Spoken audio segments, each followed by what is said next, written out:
In our previous discussions, we focused on individual atoms and their characteristics. However, atoms do not exist in isolation. They interact with each other in fascinating ways. One of the most intriguing forms of interaction is when atoms bind or stick together. In this video, we will delve into the study of atomic bonding. Bonds between atoms can take various forms along a spectrum of bonding types. Let's begin by examining one of the more extreme types of bonds. To help us understand this concept, let's refer to the periodic table of elements. Suppose we are considering an element from group 1. Let's take sodium as an example from group 1. Group 1 elements such as sodium have one valence electron. To represent the valence electrons of sodium, we can use a visual representation called a Lewis dot structure or a Lewis electron dot structure, often referred to as dot structure since sodium is neutral and has one valence electron. We would simply draw that single valence electron as a dot. Now let's shift our attention to the other end of the periodic table and examine chlorine. Chlorine is a halogen and belongs to group 17. Halogens have 7 valence electrons, so the valence electrons of chlorine would be depicted as dots surrounding the atomic symbol.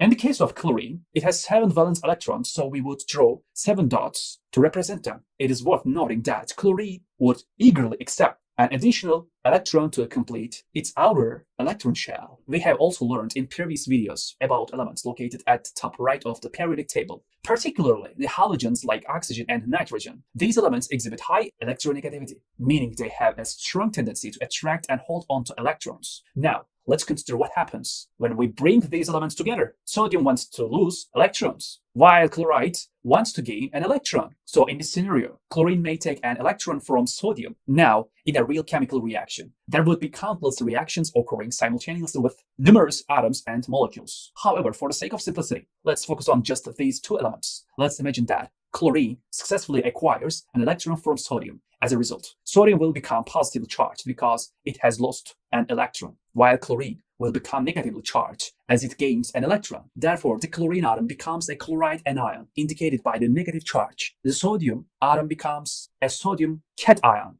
indicated by the positive charge. An anion is a negative ion and a cation is a positive ion. Both ions are now charged. The chloride anion retains its original valence electrons and gains one from the sodium, resulting in a negative charge. It becomes a chloride anion. Now, what we do know about positively charged ions and negatively charged ions attract due to Coulomb forces. As a result, these two ions will be attracted to each other. Or, in other words, they will stick together. Another way to think of it is that they will form a bond. They will form a compound known as sodium chloride. It's important to note that the overall compound is neutral. The sodium ion has a +1 charge, while the chloride ion has a -1 charge. However, when combined, they result in a neutral compound because they are bounded together. This type of bond between ions is known as ionic bond. It is an interaction between oppositely charged ions, leading to the formation of an ionic compound.